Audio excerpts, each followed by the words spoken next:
Oke, langsung mulai. Pertama, kalau gue nggak tahu sih kalian ada PG atau enggak ya. Cuma kalau dulu, gue kalau PG itu kebanyakan teori. Habis itu hitungannya baru di SI. Ingat gue ya. Jadi di awal-awal itu bakal bahas yang bab pertama yang klasifikasi aset keuangan yang ada di ASIS pertama. Itu kalian suruh klasifikasiin ini FVTPL atau FVOCI atau amortized cost. Itu harus di ngertiin aja sih guys, nggak bisa diapalin. Oh ya plus setahu gue soalnya itu sama kayak kuis mingguan. Jadi kalau kalian ada soalnya latihan lagi aja. Kalau di tahun gue sih sama ya soalnya sama persis. Jadinya ya cepet gitu. Kalau kalian punya soalnya. Oke, lanjut ke nomor 1. Ini soal tes tahun lalu. Untuk nomor 6-nya gue nggak ada soalnya kepotong. Jadinya gue bahas yang pakai soal dari buku edisi ketiga. Yang pertama itu kita suruh nomor 1A kita disuruh klasifikasiin item di bawah ini, yaitu ada PT Cash Fund, Certified Checks, Money Order, habis itu Travel Advance Collector from Employees, sama Money Market. Ini sebenarnya teori sih guys, kalian hafalin aja kalau PT Cash Fund itu masuknya cash, Certified Checks itu cash, Money Order itu cash, habis itu Travel Advance Collector from Employees itu receivables, terus Money Market itu masuknya temporary investment. Itu ada di buku semua ya, mungkin itu aja. Tapi kalau buat pengertiannya, PT Casper itu kalau misalnya perusahaan itu dia kan pasti ada pengeluarannya yang receh-recehan gitu tuh. Nah itu namanya PT Casper. Itu dibikin buat ya buat receh-recehan doang gitu. Dan nominalnya juga dikit, namanya juga cash juga. Habis itu ada certified checks. Kenapa kita ngomongnya cash? Karena kalau misalnya itu sama kayak ini loh. Jadi kan kita punya rekening gitu. Checks ini itu menandakan kalau kita itu punya saldonya. Jadi tinggal kayak pembuktian doang sih. Gue tuh punya loh saldonya di bank gitu. Money order juga sama, kayak cek, cuma beda penamaan doang. Beda dikit sih, nanti kalian cari aja ya. Nah, di situ balik dulu. Jadi di buku itu ada ini yang buat klasifikasinya, ini teorinya. Yang tadi tuh yang buat bentar, yang buat certified checks ada setahu gua. Terus kalau misalnya money order kan nggak, money order juga ada. Jadi yang kayak yang aneh-aneh gitu, kalian lihat aja guys di sini ya. Udah gua cantumin. Jadi nggak usah panik, nggak usah apa, lihat aja di sini. Jadi hafalin aja. Terus kalau misalnya itu tadi kan udah diklasifikasiin, cuma kita harus lihat dulu. Itu nggak semuanya bisa diklasifikasiin jadi satu. Misalnya cash itu pasti cash, enggak juga. Kalau di buku ada keterangannya. Jadi kalau misalnya cash-nya di restricted, itu masuknya antara current kalau enggak non-current asset. Restricted itu apa? Jadi nggak boleh dipakai buat entah itu buat bayar utang atau utang jangka pendek ataupun jangka panjang. Di situ ada PT Cash and Change Funds, itu udah jelas lah ya, di report sebagai cash. Habis itu ada short term paper. Nah ini perlu diperhatiin aja kalau misalnya kurang dari 3 bulan, itu masuknya cash equivalent. Kalau dia lebih dari 3 bulan, 3 sampai 12 bulan jangka waktunya, itu masuknya short term investment. Jadi short term paper ini bisa ada dua, nah itu dia cash equivalent. Kalau misalnya kurang dari 3 bulan, kalau misalnya dia lebih dari 3 bulan, ya udah langsung aja masukin short term investment. Di situ ada post date checks, itu udah jelas lah ya, receivable sama travel advance juga receivable. Terus post date juga sama aja. Oh ya, terus bank overdraft. Bank overdraft itu apa? Jadi kalau misalnya kalian tahu lah ya, kalau overdraft itu misalnya kalian punya rekening gitu, jadi itu kan ada saldonya kan. Kita bisa narik saldonya, cuma kalau kita tuh bisa narik saldonya sampai 0. Nah, kalau overdraft itu kita tarik saldonya sampai minus overdraft. Nah, minus ini bisa dijadiin cash. Kalau misalnya kita punya banyak rekening. Kalau misalnya rekening kita cuma satu dan itu doang jadi minus, nah itu jadi masuknya current liability yang di kanan ini nih. Jadi no offsetting allowed. Itu kalau misalnya kalian cuma punya rekening satu dan nggak bisa, nggak ada rekening yang lain gitu. Jadi banknya nggak mau, gimana ya? Ya pokoknya banknya bikinnya itu tuh nggak boleh di offset gitu. Ya sebenarnya nggak bisa di offset juga sih, soalnya kan nggak ada rekening. Di perusahaannya nggak punya rekening lain, cuma satu. Jadinya kalau cuma satu, ya udah masuknya karena liability gitu aja. Terus compensating balance itu kalau misal itu sama kayak cash sebenarnya ya. Cuma kalau compensating balance itu kayak klasifikasi dari cash saja. Jadi cash-nya itu dikasih kayak quote gitu di sampingnya. Ini quote-nya, deposit maintain as compensating balance. Ini buat apa? Jadi ini tuh dipakai buat kalau misalnya ada yang tadi mirip sama yang cash restricted. Ini kalau buat current liability atau non current liability buat bayar debt gitu. Oke, habis itu nomor 1B.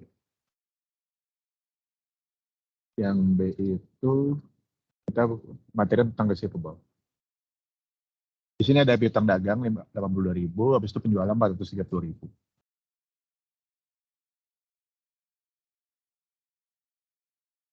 Untuk nomor 1, untuk memperoleh tambahan kas, perusahaan menjual tanpa jaminan atas rugi kredit, piutang dagang sebesar 20.000 pada Blue Finance, biaya dibebankan sebesar 10% dari jumlah piutang yang dijual. Piutang yang dijual, oke, habis itu perusahaan mengestimasi penyisihan atas piutang tak tertagih sebesar 5% dari piutang bruto. Sebelum penyisihan piutang tak tertagih memiliki saldo kredit sebesar 1.100.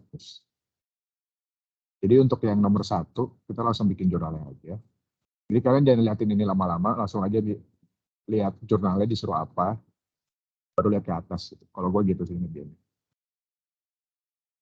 Jadi karena dia suruhnya nyatet ini piutang, ya udah langsung aja masukin 20.000 AR. Habis itu kan ada finance cost ya, ya udah di debit, masukin finance charge 2.000, habis itu cash 16.000. Itu doang. Habis itu yang nomor 2, ini agak tricky sih, jadi di ASIS ada sebenarnya, kalau di ASIS lebih susah sih. Ini tinggal ini doang sih guys, jadi 82.000. Ini kan atas piutang tetap lagi bisa 5% kan. Di 82.000 ini 5%-nya itu berapa? Itu kan tapi jadi yang di sini itu kan ending ya guys. Jadi kita masukin ending. Di 82.000 ini dikali 5% piutang tetap lagi yang ada di soal. Nah itu kan ending. Nah kita tuh suruh cari adjustment-nya. Jadi otomatis kan kita perlu ini kan, perlu masukin juga yang begini. Ya yang begini itu dikasih di soal 1.100, jadinya tinggal dikurang aja. 1.100 dikurangin 1.100 jadinya 3.000. Itu doang. Untuk jurnalnya, kita jurnalnya yang adjustment ya, jadi bukan yang ending. Karena ya adjustmentnya yang kita catat gitu. Jadi nggak adjustment ini ngasilin ending segini. Untuk jurnalnya itu ada 2 opsi ya, sebenarnya ada 3. Kalau di buku itu allowance for level, ya itulah, gue lupa nama panjangnya apa. Itu, habis itu kalau yang diajarin, gue nggak tahu sih kalian diajarinnya apa ya. Cuma yang terakhir ini gue diajarinnya kayak ini, di PPT dosen, the expense credit, habis itu allowance for ECL kayak di debit expense debit, habis itu allowance for ECL di kredit. Itu jumlahnya 3.000. Atau kalian juga mau pakai yang ini jurnal yang di ASIS. Gue nggak tahu kenapa ini loss on impairment, cuma jurnal di ASIS begini. Itu sebenarnya sama aja sih. Oke lanjut. Kira-kira ada pertanyaan nggak ya?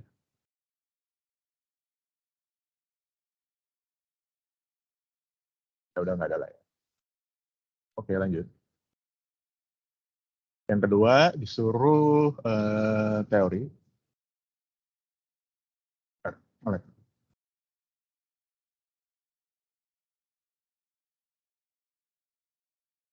Ini sama kayak yang tadi jurnalnya sebenarnya. Di soal kan dibilang kalau ada 60.000 estimasi dari expected credit loss. Dan di sini disuruh catat impairment itu apa jurnalnya. Ya udah, sama kayak tadi, karena gue pakai masap dari PPT dosen, ya udah jadi pakai bad debt expense, itu di kreditnya allowance for ECL. Jumlahnya langsung aja masukin 60.000. Terus buat nomor 2 itu kan disuruh jelasin ya secara singkat perbedaan pendekatan umum dan pendekatan yang diserendahkan. Itu simplified sama general approach. Gue nggak tahu dosen kalian jelasinnya kayak gimana, cuma gue bakal jelasinnya begini. Di PPT tuh ada ini ya, nih kalau dari PPT dosen tuh ada ini. Jadi buat general approach, mungkin gue kasih tau dulu ya, buat apa gunanya masing-masing ini. Jadi kalau pendekatan umum, itu biasanya dipakai buat, general approach itu dipakai buat piutang atau list. Habis itu piutang dagang dengan pendanaan signifikan, di situ jangkanya itu panjang. Pendanaan signifikan itu maksudnya apa di sini? Jadi kalau misalnya piutangnya jumlah apa ya, amount-nya gede, itu biasanya masuknya general approach. Dan karena dia amount-nya gede, cicilnya kan nggak mungkin dalam jangka waktu pendek ya. Maka dari itu biasanya kalau misalnya amount-nya gede, itu jangka waktunya panjang. Jadi masuknya general approach. Terus kita masuk ke simplify approach itu udah jelas lah ya di sini. So, kalau misalnya jangka pendek piutang, risikonya jangka pendek. Terus untuk perhitungannya, ini gue dari internet. Gue nggak tahu sih dosen kalian ngajarin atau enggak ya. Cuma gue kasih tahu aja. Jadi untuk perhitungannya beda pasti.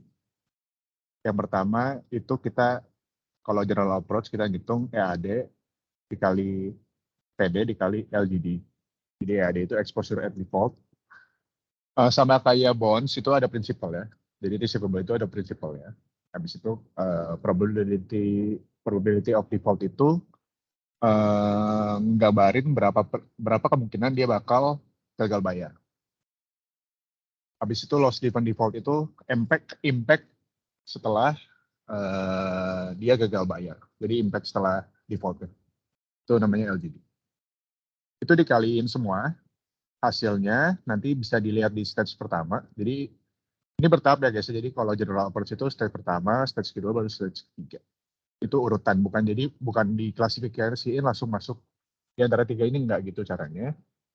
Jadi satu-satu. Jadi stage pertama dulu kita hitung pakai pakai rumus yang ini. Kalau misalnya dia signifikan, berarti masuk ke stage 2. Itu kalau masih signifikan lagi masuk ke stage 3. Dari gitu sih, gampangnya. Ngerti ini. Bisa kalau simplify approach itu cuma ini doang. Jadi amount piutang lo dikali sama loss rate ya berapa. Begitu doang. Ada pertanyaan mungkin dari receivable? Ini gue nggak kecepatan kan? Ya udahlah. Oke, lanjut.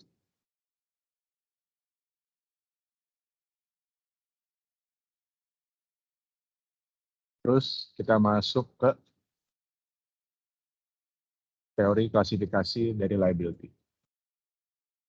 Jadi ini dikasih info. Dari 1 sampai 5 itu ada yang pertama ada salaries payable 100 juta. Ini gue langsung aja ya klasifikasiin.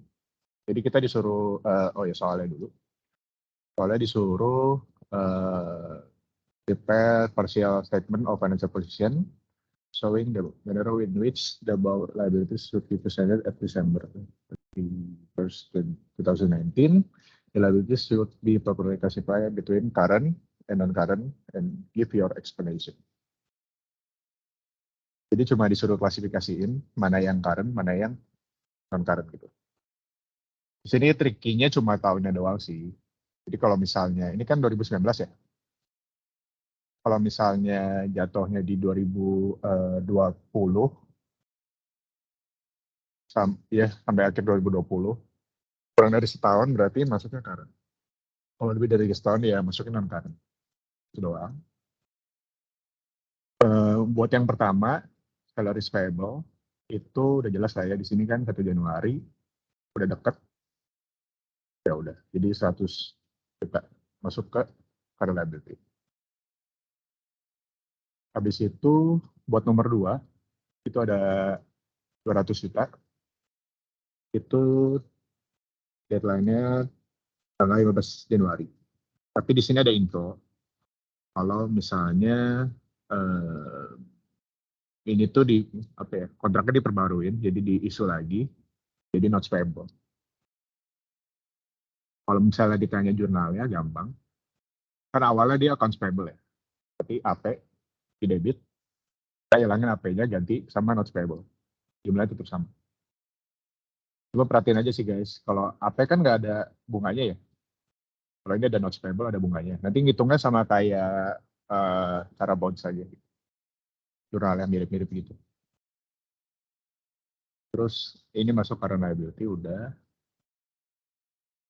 Terus nomor 3 itu ada notes payable tuh Bank Sehat 800 juta. Jadi dalam 800 juta ini ada 200 juta yang deadline-nya itu atau habis di 2020.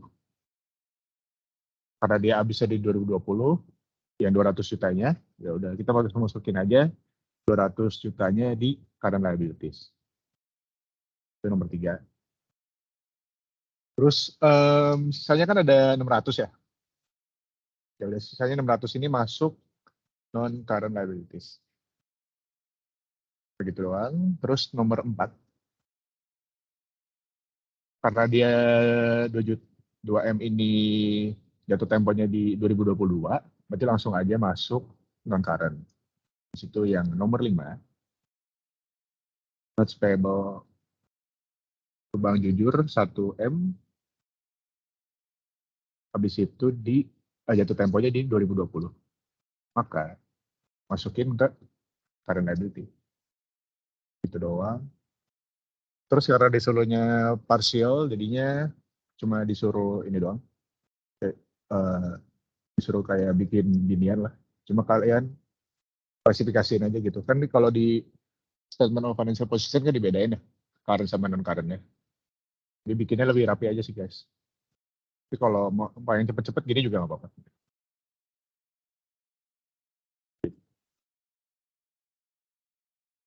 Ada pertanyaan?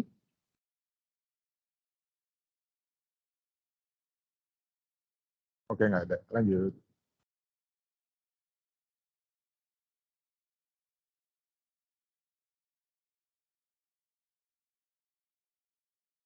Selanjutnya itu tentang apa ini? EPS sama diluted EPS. Pertama baca soalnya dulu kali ya. Jadi ada 1 juta ordinary shares yang outstandingnya, jumlah outstandingnya. Terus ada 50.000. Dari outstanding shares ini 6%-nya cumulative preference shares dengan par value 10.000. Terus ada opsi, ini nanti buat dilutif, 150.000 outstanding executive share options. Terus harga par value-nya 1.500. Terus ada average market price dari ordinary share itu 2.000 per share. Dan ini typo nih. Di 2020 si corporation itu ada net income sebesar ini 2M. Habis itu tax rate-nya 30%. Ini info yang tadi, yang dari kanan, gue pindahin ke kiri. Terus yang pertama yang perlu dihitung, mungkin langsung masuk aja ya ke nomor 1. Yang pertama itu rumus IPS, kalian apalin aja, net income dikurangin preferred shares dividend, bisa dibagi sama outstanding. Itu nilainya 2.000. Itu ya jadi ini rumusnya. Jadi net income, karena ini nggak ada share dividennya, langsung aja dibagi sama outstanding. Itu doang dapat 2.000 EPS. Terus ada diluted EPS. Pertama kita perlu ngitung dulu karena ini ada share option. Jadi EPS itu apa? Diluted EPS itu apa? Jadi kalau misalnya ada yang bisa dikonversi di akhir tahun, itu biasanya namanya diluted itu. Entah itu mau dia perlu diganti ke shares atau mau preference diganti atau gimana pun, itu nanti namanya diluted gitu. Itu bakal ngaruh ke perhitungan di outstanding-nya. Nanti namanya adjusted WASO gitu. Cara ngitungnya gampang sebenarnya. Kan kita mau nyari ini ya, apa namanya, incremental shares ya. Jadi harganya tuh pertama 1.500 ordinary share. Yang mau dipakai buat share option gitu. Dan harga aslinya itu kan 2.000 ya. Jadi gampang, tinggal 150.000 dikali 1.500 dibagi 2.000. Itu dapat treasury shares ya. Nah, habis itu tinggal ini sih guys, incremental share, jadi tinggal dikurangin aja. Nah, habis dikurangin di sini, dapat adjust WASO. Jadi jumlah outstanding-nya bertambah, karena ada konversi share, ada tambahan share. Terus gue mau ngasih tahu sih, jadi mungkin hati-hati. Biasanya ada soal yang dikasih tahu tentang misalnya Januari itu 1.000, beginningnya 1.000 gitu. Habis itu April itu 2.000 gitu. Ini jumlah share saya outstanding-nya. Perlu dilihat di sini, itu jangan langsung ditambahin semua ya guys ya. Jadi jangan langsung ini 3.000, habis itu lo pakai buat di nomor 1 ini. Itu salah. Jadi ini outstanding-nya itu weighted average. Jadi pakai apa namanya? Ya pakai weighted average sih. Jadi kalau misalnya Januari sampai April itu ada Januari, Februari, Maret gitu. Ada 3 kan. Ya udah berarti 3/12. Di situ 3/12 udah masukin aja. Habis itu kalau misalnya di April ini, ya misalnya April, Oktober, 3.000 gitu. Jadi kalian kalian dulu sama waktunya. Jadi jangka waktu per bulannya berapa? Kalau misalnya ini 3/12, ini kan 3/12 ya.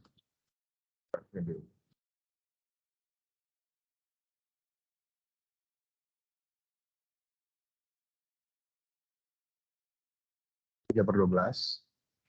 Habis itu di sini April sampai Oktober itu jangka waktunya April ada berapa ya? April, Mei, Juni, Juli, Agustus, September. Berarti ada 6/12. Jadi terakhir gue ganti. Di situ Oktober, itu Oktober, November, Desember. Ketiga.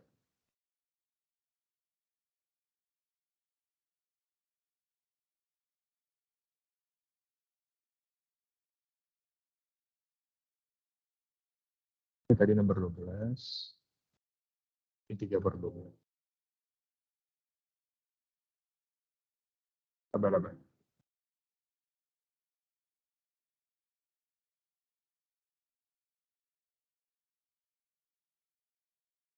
Tinggal dikaliin.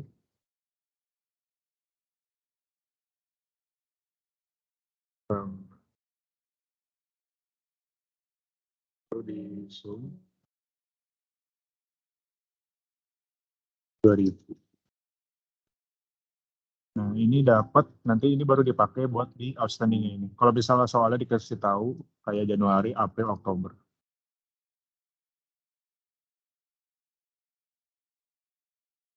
Bentar, ini suara pianonya ganggu nggak? Enggak lah ya. Kita lanjut lagi. Oke, nomor 4 sudah sampai di sini. Ada pertanyaan?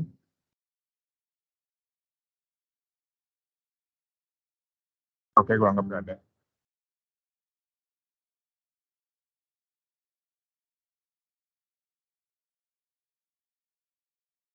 Oke, nomor 5. Kita masuk ke bonds. Itu dikasih tahu. Jadi bedanya ujian, gue nggak tahu sih kalau offline yang beneran gimana. Cuma kalau kemarin gue online aja langsung dikasih tahu sih. Jadi PV-nya berapa. Eh, ini persentasenya ya. Jadi NLP PV factornya udah dikasih tahu nih. Jadi kalian nggak usah hitung lagi. Kalau kemarin gue udah dikasih tahu. Cuma gue nggak tahu sih nanti gimana. Kalau misalnya nggak dikasih tahu, tinggal masukin rumus ini aja ya. Pakai kalkulator. Oke, langsung masuk ke soal. Kita ada jual bonds 300.000. Itu kuponnya 10%. Habis itu pay interest on Juli 1 sama Januari 1. Juli 1 sama Januari 1 berarti menandakan kalau ini semi annual. Terus ada yieldnya 8%. Masuk aja langsung. Karena ini dia semi annual, berarti 10% bagi 2, ya udah 5%.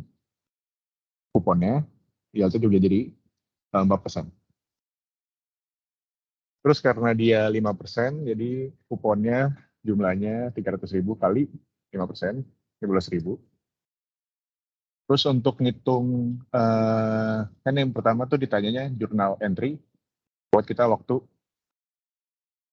beli bonsai kan, penjual bonsai. Nah, ini buat, karena dia kuponnya lebih, rate lebih tinggi, berarti premium. Di situ kalau misalnya dia lebih rendah, itu diskon. Tapi kalau di soal ini kan lebih tinggi ya, jadi premium. Lihatnya kuponnya aja guys ya, jadi nggak usah lihat yieldnya. Jadi kalau misalnya patokannya kupon, kalau lebih tinggi ya udah premium.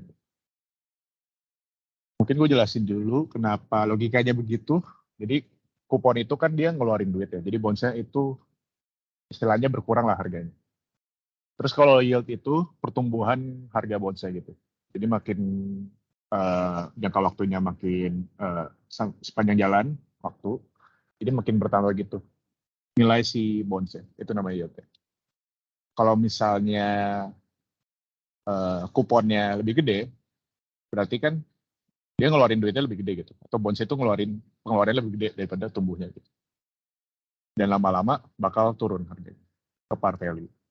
Begitu juga sebaliknya. Kalau misalnya diskon berarti pertumbuhannya lebih gede daripada yang pengeluarannya gitu. Jadi makin lama harganya makin naik, jadinya ke par value naik gitu kalau dari diskon. Untuk prinsipal kita karena udah dikasih tahu di sini, berarti pakainya yang 4%, itu yang N10 gitu. Ini. Terus kalau annuity juga dikasih tahu di kanan, kita pakainya 4% juga, habis itu yang N10. Terus tinggal dikali sih price-nya, itu dikali persentase rate-nya, sudah habis segini, habis itu ditambahin. Jadi 324, 332. Untuk jurnalnya gampang, kalau penjualan tinggal ataupun ini sebenarnya isu bond sih. Isu bond itu jadinya debitnya cash, habis itu kreditnya bonds payable doang. Terus kita disuruh nomor 2, itu kita bikin amortization table. Mungkin kalian udah diajarin juga ya di AK1, gue lupa ya. Kayaknya di AK1 udah diajarin. Jadi sama aja sebenarnya. Di awal itu harga awal ya. Harga belinya, hari maunya, taruh di sini. Karena dia semi annual, jadi jangan lupa. Trikinya di sini sih, walaupun di sini udah kasih tahu ya, tabelnya gimana. Ya pokoknya trikinya di sini date-nya. Biasanya kita lupa kalau ini tuh semi annual. Ingatin aja. Detailnya, pokoknya liatin date aja kalau misalnya bond gitu. Terus karena ini diskon, berarti amortisasinya pasti bakal ngurangin dari carrying amount gitu. Jadi pertama kuponnya 15.000, habis interest expense-nya dikali sama yield yang 4%. Di situ ada amortisasi, tinggal dikurang aja. Kupon kurang interest expense. Terus kalau carrying amount itu tinggal dikurang sama amortisasi. Itu cuma yang ditanya sampai 2020, 1 Juli 2020. Cuman kalau misalnya nih, case itu kita disuruh sampai akhir dan karena ini angkanya given dan nggak pakai Excel, pastinya kalian punya ada margin dikit lah. Jadi nggak mungkin pas 300.000. Terus berarti kalau misalnya ini ada kurang, kita pakai plugin aja. Jadi ngerjainnya itu dari carrying amount dulu. Kita masukin carrying amount berapa? 300.000. Terus kita masukin, kan kupon pasti sama nih. Di situ masukin juga, bentar. Berarti habis dari sini carrying amount 300.000. Kita masukin selisihnya. Dari selisih ini. Jadi ini mau dari 302 ini mau ke 300.000. Itu berapa sih? Kita masukin di amortisasi. Terus ini dapatnya dari mana? Tinggal dikurang aja ya. 12.000 kurang sampai ini. Jadi ini kalau misalnya sampai akhir begini. Ini kalau kalian kerjanya manual, emang biasanya begini sih. Pasti ada selisihnya. Jadi angkanya masukin plugin ini. Ini masa di. Terus ditanya jurnal. Ini jurnalnya, bentar. Soalnya ada di kanan.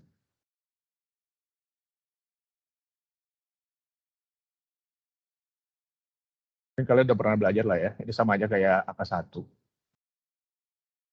Jadi interest expense masukin di debit, bonds payable, debit juga, habis itu cash. Nah, perhatiin aja kalau dia kan bayarnya setiap 1 Januari dan 1 Juli. Jadi setiap tanggal ini pasti cash ini. Nah kalau misalnya selain tanggal ini, ininya interest payable, gitu doang. Contohnya di yang B ini. Jadi interest payable. Kalau misalnya ini kan tadi apa? Kayak premium ya. Kalau misalnya premium, jadi bonds payable-nya kan di debit. Kalau misalnya diskon, berarti bonds payable di kredit. Itu doang bedanya. Habis itu kalau B tadi udah. Ini yang C. Kenapa jurnalnya begini? Karena di 1 Januari 2020 itu kan bagian bayar ya. Karena bayar setiap 1 Januari sama 1 Juli. Nah, kita tuh udah nyatet di 31 Desember, jurnalnya tuh ini, interest expense, bonds payable, sama interest payable. Berarti tinggal dibalik aja nih interest payable-nya di debit, habis itu kreditnya cash. Gitu doang di 1 Januari. Terus untuk di 1 Juli, sama kayak atas-atasnya, karena ini 1 Juli, berarti kreditnya cash, bukan interest payable. Gitu. Terus ditanya, berapa sih interest expense yang dilaporkan di 2019 gitu. Udah kalian tinggal ini, boleh lihat tahunnya 2019. Ini sama kan Januari sampai Januari Juli, sebenarnya ini doang. Tapi karena kita udah nyatet di 2019 tuh kita udah nyatet nih interest expense-nya, nggak ada nih. Nah, berarti kita nyatet juga yang di 1 Januari 2020. Jadi kalau interest expense itu kalian ngitungnya dari apa ya? Kalau misalnya 1 Januari 2020, itu kalian hitung juga tuh yang 31 Desember. Biasanya itu sih guys, yang buat yang 1 Januari gitu, kalau ditanya 2019, ya udah hitung aja yang 1 Januari. Karena cuma beda 1 hari. Dan biasanya diakuinnya di 31 Desember 2019. Dan dibayarinnya tahun 1 Januari. Gitu. Jadi jurnal ini itu pasti ada di 31 Desember. Jadi kalau ditanya, masukin aja yang tahun berikutnya. Kalau misalnya ini 1 Januari. Gitu. Berlaku juga buat selanjutannya ya. Sama. Kira-kira ada pertanyaan buat bonds?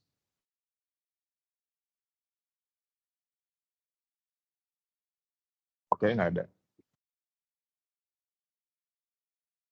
Oke, nomor terakhir.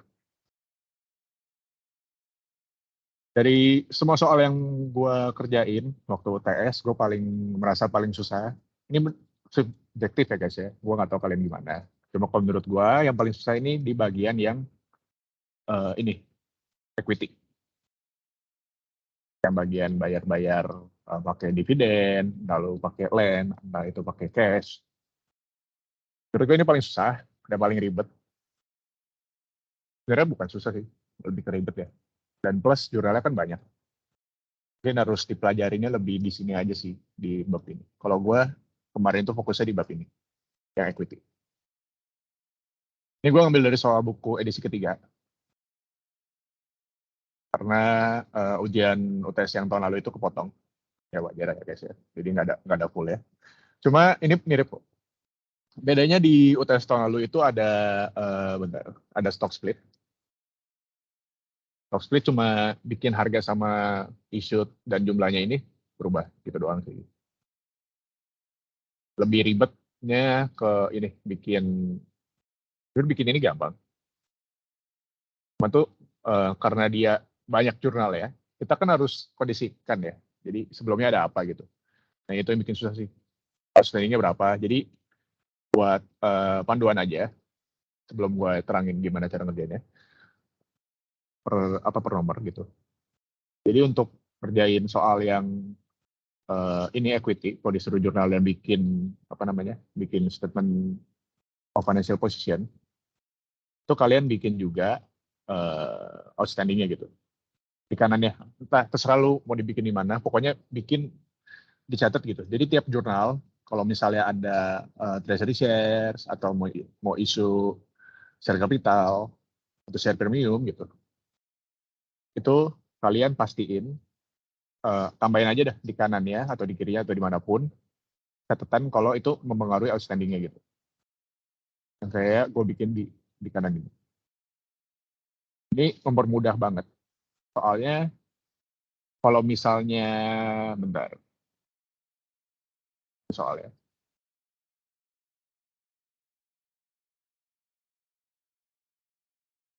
ini kan ada yang pakai outstanding itu treasury pakai, habis itu share dividend juga pakai, ini juga pakai, ini juga pakai.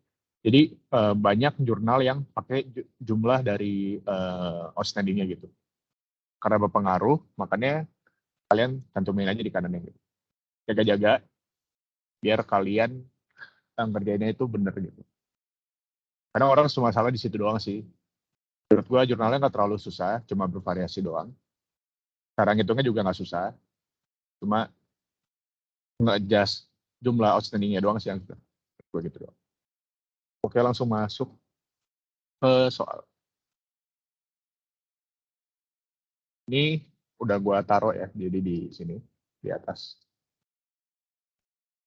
Ini jumlah outstanding yang isu, habis itu par value-nya berapa. Buat preference itu 100, sama kayak di soal. Buat capital ordinary, itu par value-nya 5. Terus disuruhnya itu kita suruh bikin journal entry. Terus buat yang B, kita disuruh bikin equity section. Statement of financial position. Buat jurnal yang pertama, baca dulu soalnya. Fed the annual 2019, 8. Harganya 8. Share dividend on preference shares sama share dividend on ordinary shares. Jadi ada dua ya share dividendnya. Ada yang preference sama ada yang ordinary.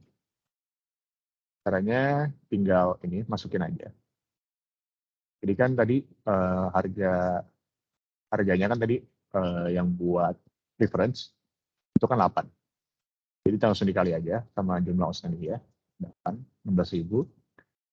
Terus ini tinggal dikali aja sama tadi kan 2. dia share dividennya harganya.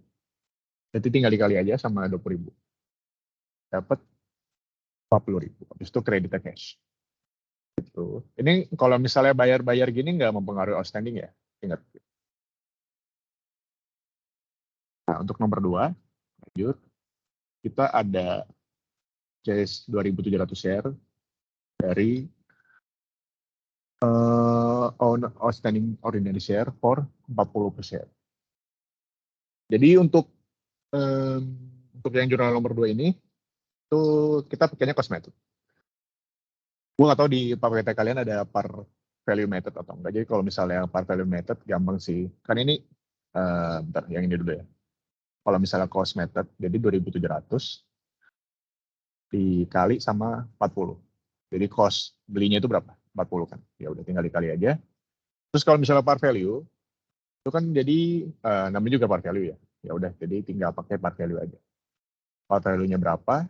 Tadi yang ordinary itu 5. Ya udah pakai nilainya 5 gitu. Oke. Di situ doang bedanya kalau misalnya par value method. Terus buat jurnal ya, itu gampang karena dia buyback lagi sahamnya, berarti treasury share di debit, habis itu credit cash. Untuk nomor 3, itu ada reissue 700 treasury share for land with a fair value of 30.000. Jadi kita pakai yang treasury shares yang kita beli balik di nomor 2 ini. Perlu diperhatiin juga kalau misalnya di sini ada treasury share, itu di-adjust ya guys ya, harganya berapa gitu. Karena di sini nggak ada, jadi lebih gampang. Berarti tinggal masukin aja. Karena tadi kita treasury share di debit, kita buang, jadi di kredit. Terus karena dia ada perbedaan harga antara cost-nya sama yang di line-nya ini berapa, jadi dia memperoleh line itu 30.000. Jadi muncul share premium. Jadi kapan ada share premium, ingetin aja. Jadi nggak selalu ada, dan kapan adanya. Jadi adanya itu waktu ada selisih harga antara fair value sama par value. Jadi fair value lainnya kan 30.000. Habis itu par value dari treasury shares-nya kan 28.000 kan. Berarti ada share premium 2.000. Itu doang. Intinya gitu. Ini berlaku buat share capital, share preference, ingetin aja guys. Itu bakal kepake sampai AKL. Share premium. Terus masuk ke tadi udah ini di 2000. Nomor 4. Isu 500 preference shares di harga 105. Berarti gampang, tinggal cash. Ini udah pernah diajarin lah ya. Tinggal cash 500, isu kali 105, ini harganya. Ini par value-nya. Dari sini. Ini yang preference. Jumlahnya dikali par value. Habis itu selisihnya ada 2.500. Nah ini yang tentu share premium. Ingat aja, selisihnya ini share premium. Berarti bisa ya, nggak ada share premiumnya itu bisa. Jadi jangan langsung tulis jurnalnya kayak share capital, share premium, belum tentu begitu. Karena bisa aja dia belinya nggak ada, beli fair value-nya itu sama dengan par value. Itu bisa. Jadi jangan langsung ditulis ada share premium, karena belum tentu. Terus nomor 5, Fed nge-declare 10% share dividend on the outstanding ordinary share when the share are selling for $45 per share. Jadi 10% dari share dividen, 10% dari share dividen ada outstanding selling for. Jadi 10%-nya dari ini 100 kali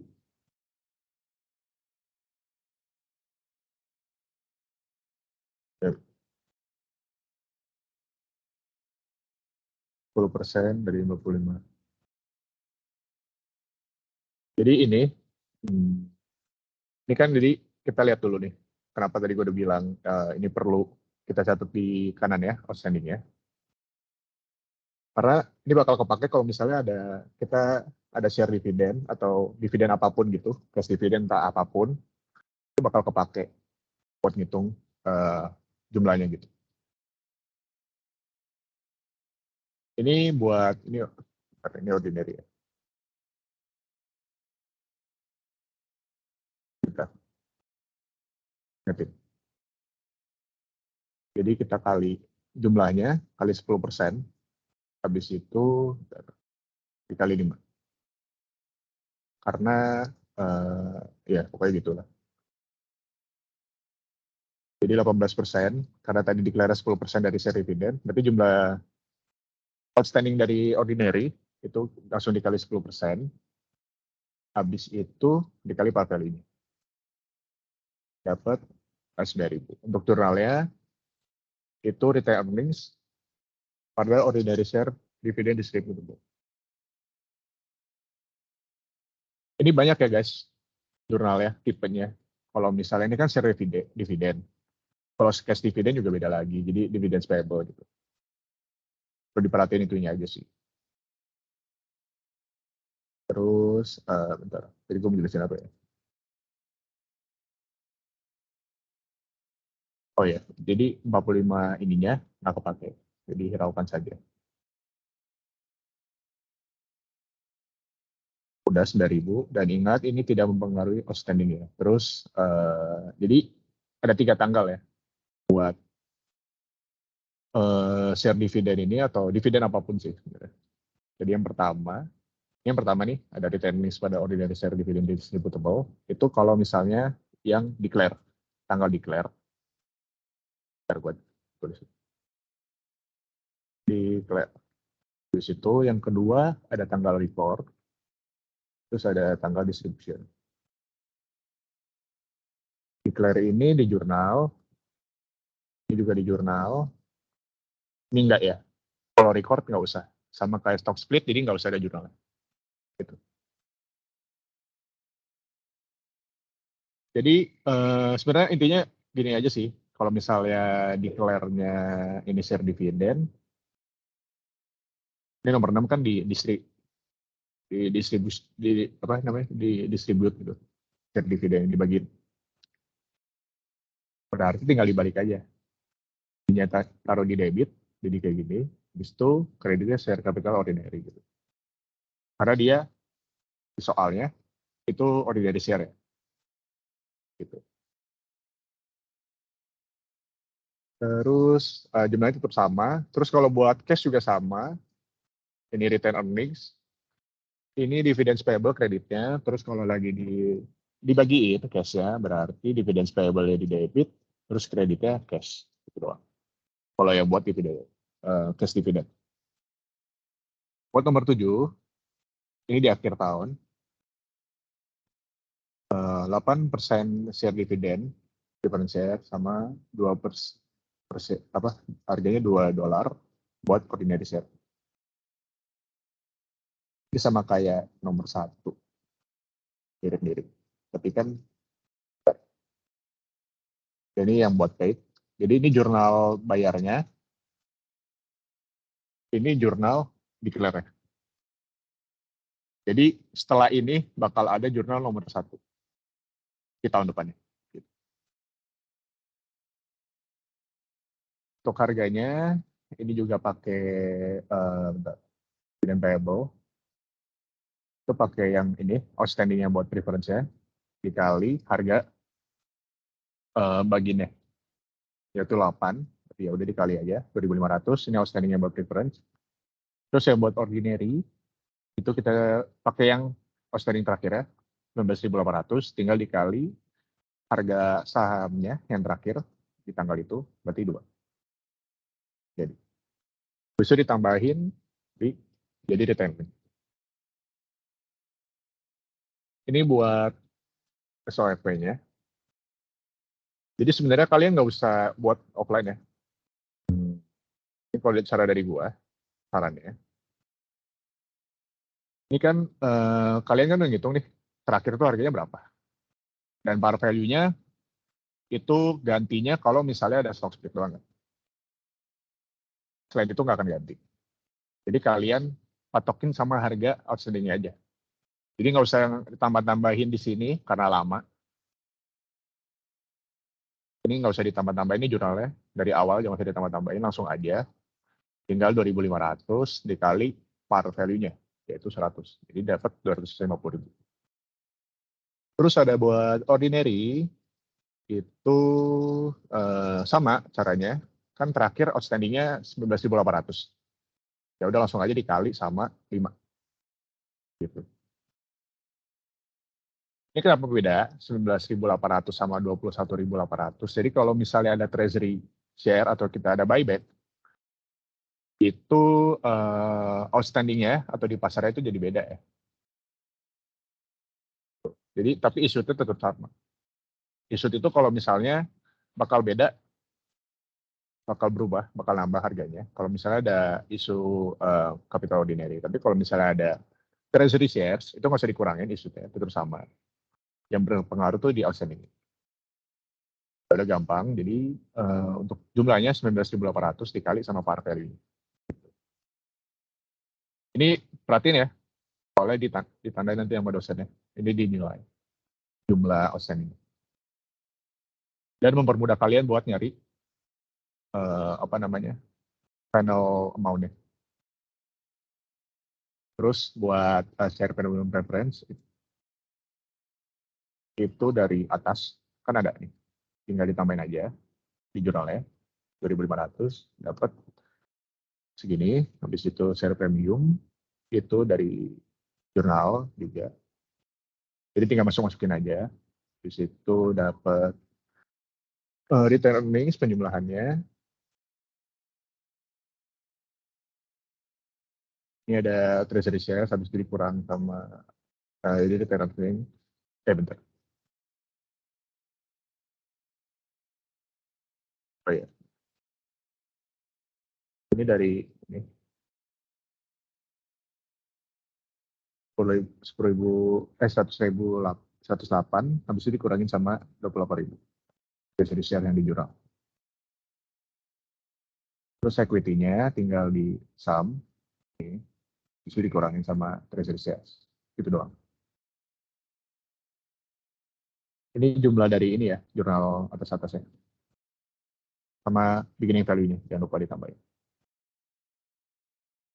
Oke, asis lagi. Oke, spamennya beres sampai di sini. Kira-kira ada pertanyaan dari ke-6 soal?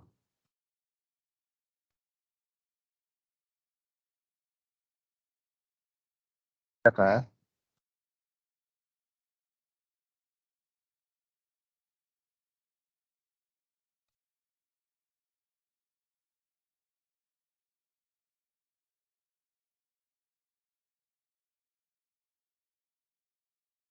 Ini nggak ada yang mau nanya?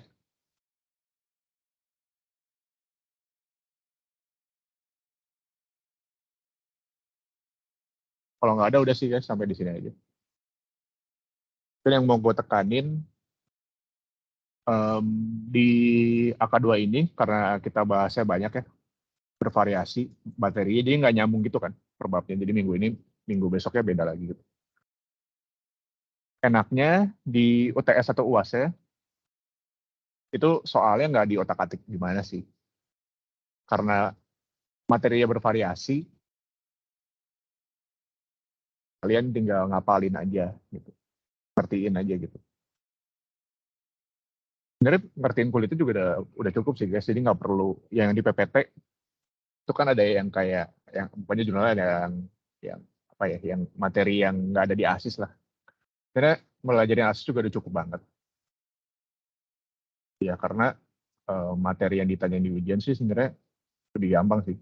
Cuma buat yang susah cuma ini doang, yang bagian nomor 6 ini, yang equity. Ingat-ingat aja kalau mau ngerjain, itu di samping jurnalnya atau dimanapun, itu taruh jumlah outstanding-nya. Karena itu bakal kepake buat bikin jurnal selanjutnya, atau bikin statement of financial position di nomor selanjutnya. Gitu. Itu aja dari gua. Semoga bermanfaat ya. Thank you.